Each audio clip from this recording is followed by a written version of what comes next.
Morning everyone, happy Sunday. আজকে তো এখন সকাল 10টা বেজে গেছে। আমি উঠেছি কিন্তু আজকে অনেক তাড়াতাড়ি, জানেন 8টার সময় উঠেছি। আজকে আমি অনেকদিন পর একটু শরীর চর্চা করেছি, এটা খুব হাস্যকর ব্যাপার।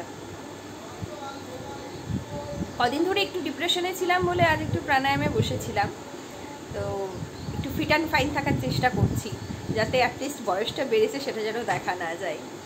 চোখে পার। চলুন আজকে ব্লগটা এবার শুরু করব। সেরকম কি প্ল্যান আছে জানি না, তবে কালকে অবশ্যই দেশের বাড়ি যাওয়ার প্ল্যানটা তো আছেই, ওটা তো ডান। আর অনেকটা দিন পরে যাচ্ছি বলেই একটু এরিয়াটা চেঞ্জ হবে বলে ভালো লাগছে। তবে ওই রোজ রোজ যে ওরা দেশের বাড়ি ছোটে, আমার এটা একেবারেই ভালো লাগে না। তো চলুন আজকে ব্লগটা এবার এখান থেকে আমি শুরু করছি। যদি ভালো লাগে তাহলে তো অবশ্যই সঙ্গে থাকতে হবে, পাশে থাকতে হবে, সাবস্ক্রাইব করতে হবে, অনেক বন্ধুদের সঙ্গে শেয়ার করতে হবে, আর লাইক আর কমেন্ট তো অবশ্যই করতে হবে। স্যান্ডউইচটা তিনি খেতে তো খুব ভালোবাসতেন, তো আগের দিন মায়ের খেয়ে মায়েরও খুব পছন্দ হয়েছে। আমি যে স্যান্ডউইচটা বানিয়ে দিয়েছিলাম ওই কারণে মা আজকে খেতে চেয়েছে, কিন্তু টাইমটা হয়ে গেছে 11:15। মায়ের প্রচণ্ড খিদে পেয়েছে, আমি বুঝতে পারছি। আমি জাস্ট ওটাকে পাউরুটিটা জাস্ট আমি শেখার জন্য বসিয়েছি। ভাবছি কি, আমার কাছে দুটো স্যান্ডউইচ মেকার ছিল। একটা আমি ত্রিতোকে দিয়ে দিয়েছিলাম ওর যখন অফিস ছিল, আর একটা আমার ওই বাড়িতে আছে। তো দেখা যাক, এবার স্যান্ডউইচ মেকারটা ইউজ করতে হবে, কারণ নইলে আবার ইন ফিউচার কী হবে না হবে, ইলেকট্রনিক্স জিনিসগুলোই নষ্ট হয়ে যাবে, এটাই সব থেকে বাজে। চলো হয়ে গেছে, এবার জাস্ট বানিয়ে দেবো।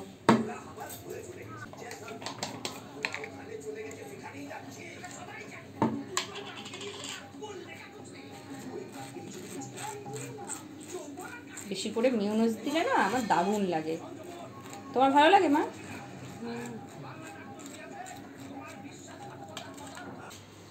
At first I want to serve her, who is the real boss in our family. খান। শাশুড়ি জামাইয়ের কিন্তু বেশ ভালোই মিল ছিল। এর সঙ্গে একটা ডিমের পোচ কিংবা ডিম সেদ্ধর প্রয়োজন ছিল। মাসে তো এই একবারই আমি একটু প্রোটিন পাই মা, ডিম সেদ্ধ বা ডিমের প্রোটিন করে খেলি না, বললি করে দাও। যে ভদ্রলোক যা প্রোটিন দেয় সারাদিন না,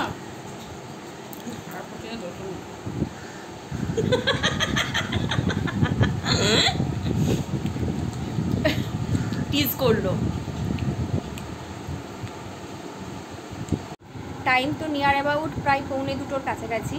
আমাদের এই জলের ট্যাঙ্কটা আজকে পরিষ্কার হচ্ছে বলে আপাতত এখন জলটা নেই, তাই রান্নাটা এখন মাও বন্ধ করে ফোনে কথা বলছে, আর আমি এখন বসে বসে টাইমটা ওয়েস্ট না করে আলমারিটা গোছানোর কথা ছিল, আলমারিটা গুছিয়ে ফেলেছি। আর সঙ্গে কাল যেহেতু ওখানে যাওয়ার আছে, কিছু জামা কাপড় নিয়ে চলে যাচ্ছি, মানে যেগুলো শীতকালে এখানে পরতে পারছিলাম সেগুলো নিয়ে ওখানে চলে গিয়ে ওখানে রেখে দিয়ে আবার গরমের জন্য জামা কাপড় নিয়ে চলে আসবো।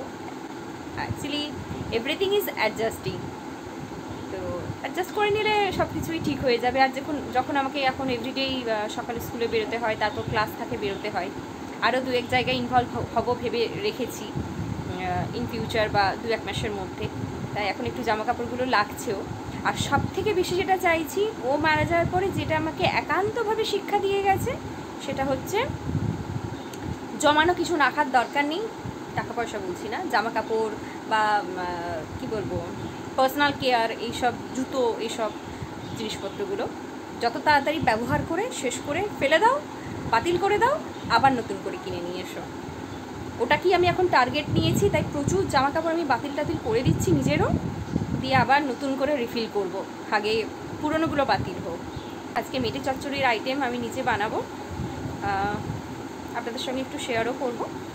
তারপরে তো বাকি রান্না খাওয়া দাওয়া এখন অনেক দেরি আছে। সর্ষের তেলে পুরো রান্নাটা করব, গোটা গরম মশলা ফোড়ন দিয়েছি আর চিনি দিয়েছি কালারের জন্য। পুরো রান্নাটাই আমি করব কাঁচা লঙ্কার ফ্লেভারে। এই আইটেমটা আমি প্রথম খেয়েছিলাম আমি যখন দুর্গাপুরে সার্ভিস করতাম, তখন পাম্প হাউস বলে একটা জায়গা আছে, ওখানে আমি প্রথম এই আইটেমটা খাই, আর রুটি দিয়ে এটা খেতে ভীষণ ভালো লাগে। একটু তেলের পরিমাণটা বেশি লাগে ঠিকই, তবে মাঝে মধ্যে একটু খাওয়া যেতেই পারে এরকম। পেঁয়াজটাকে খুব ভালো করে আমি ভেজে নেব। আমার পরিমাণ আছে এতটুকু।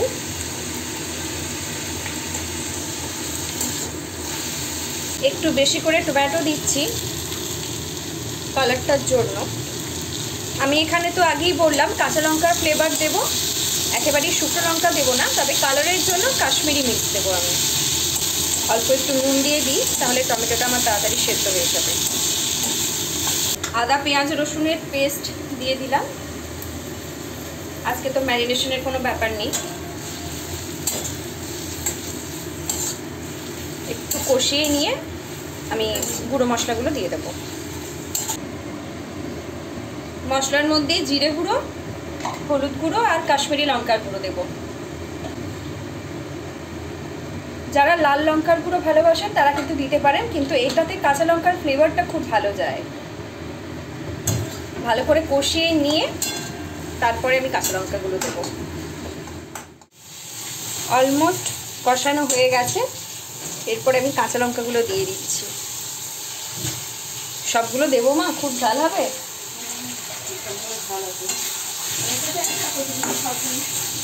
একটা রেখে দিলাম, কারণ আমার ঝালে খুব একটা অসুবিধে হয় না, কিন্তু বাবা খুব বেশি ঝালটা খেতে পারে না, মাও পারে না বলে দিচ্ছে, তাহলে লাভ নেই। কিন্তু এই মেটে চচ্চড়ির আইটেম দেখবেন একটু ঝাল হলেই কিন্তু বেশি ভালো লাগে। 15 সালে তো আমি ওখান থেকে চলে এসেছিলাম, তারপরে আমি 16তে গেছিলাম একবার আমার বিভিন্ন টাকা পয়সাগুলোর জন্য। তো তখন আমি গিয়ে যখন একটা হোটেলে স্টে করেছিলাম, আমি ডিনারটা কিন্তু ওখান থেকেই নিয়ে এসেছিলাম, পাম্প হাউস থেকে রুটি আর মেটে চচ্চড়ি। চলো, কষানো হয়ে গেছে, আমি একটা তুলে দিলাম।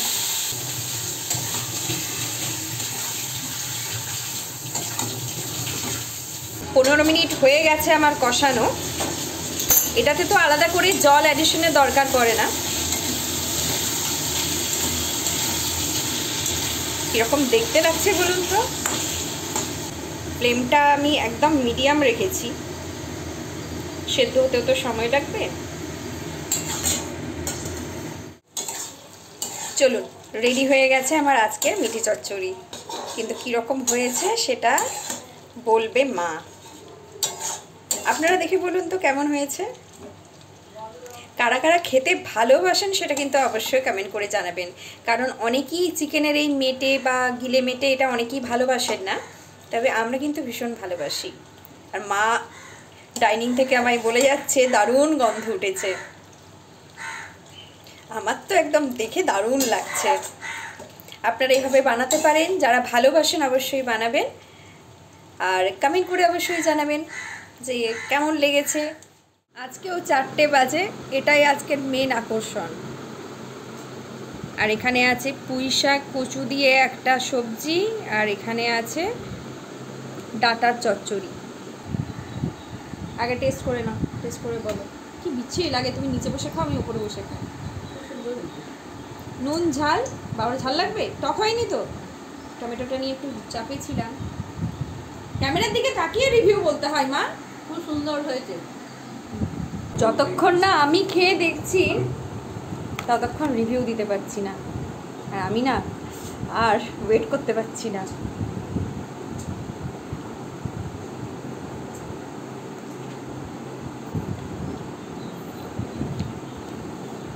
দারুণ হয়েছে। আপনারা প্লিজ বানান, যারা যারা খেতে ভালোবাসেন, ভালো লাগবে।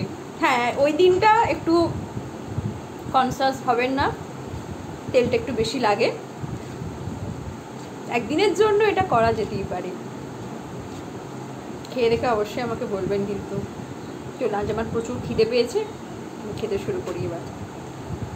কালকে বেরোনো বলে সন্ধ্যে থেকে আমি অনেকগুলো কাজ নিয়ে খুব ব্যস্ত ছিলাম। লাস্ট কিছু জামা কাপড় গোছানোর ছিল, সেই সমস্ত কাজ, আর আমার নিজের একটু স্কিন কেয়ার এইসবগুলো করতে গেলাম কাল বেরোনোর আছে বলে। আপাতত মা পেঁয়াজি বানাচ্ছে,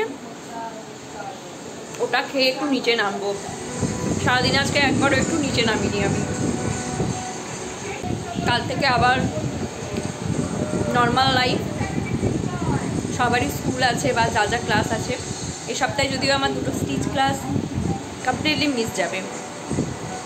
ম্যামকে আগের থেকে বলেই রেখেছি, সেটা নিয়ে অসুবিধা হবে না, কিন্তু যেহেতু 1.5 সপ্তাহ ম্যাম ছিলেন না, তাই ক্লাস দুটো করতে পারলে আমার খুব ভালো লাগতো, কারণ অনেকটাই কাজ এগিয়ে গেছে। যে ফ্রকটা বানিয়েছি তার ওটা একটু পরে আপনাদের সঙ্গে আমি শেয়ার করছি। এই সেই জামা যেটা আমি এখন ফ্রকটা বানাচ্ছি বাচ্চাদের, আপনাদেরকে দেখিয়েছিলাম।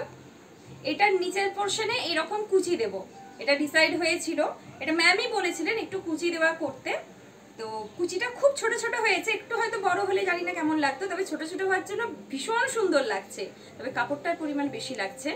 এটা অল ওভার টোটালটাই করতে হবে, এখনো অনেকটা বাকি আছে। এই উইকে তো ক্লাস নেই, কমপ্লিট হওয়ার পরে তো অবশ্যই দেখাবো। তবে ডিজাইনটা এতটা সুন্দর হয়েছে, আর হাতটা করব এটা পা ফাতা, বাচ্চাদের পা ফাতা খুব ভালো লাগে। তো ম্যাম তখন এটা জাস্ট বলে নিচে লাঞ্চে গেছিলেন, এসে আমাকে দেখে বললো এত সুন্দর হয়েছে, এটা আমাকে দিবি, আমি পরবো। ম্যামের এটা এত পছন্দ হয়েছে। কিন্তু প্রথমেই আমি এটা অ্যাটেম্প করতে চাইনি, প্রথমে আমি একটু সহজের মধ্যে করতে চেয়েছিলাম, তারপর মনে হলো যে শিখবো কি করে যদি অ্যাটেম্প না নিই। ওই কারণেই এই ডিজাইনটা আমার শুরু করা, যে একবার যখন করে ফেলেছি তার মানে এই ধরনের কোনো কাজের আমি ডেফিনেটলি করতে পারবো। যা কেমন লাগছে বলুন তো মা, কেমন লাগছে গো? খুব সুন্দর হয়েছে, কিন্তু কাকে পড়াবি সেটাই ঠিক নাই। আমি ম্যামকে বলেছি যে আমি মাকে বলেছি পরে একটা মাকে বানিয়ে দেবো, বলছে মা তো আর ফ্রক পরবে না, একটা কাজ করবে, এগুলো হয়ে যাক, নাইটি বানানো শিখিয়ে দেবো, মাকে একটা নাইটি বানিয়ে দিও। তো চেষ্টা আছে, ইচ্ছে আছে মাকে একটা নাইটি নিজের হাতে বানিয়ে গিফট করার, দেখা যাক কতটুকু কি পারি।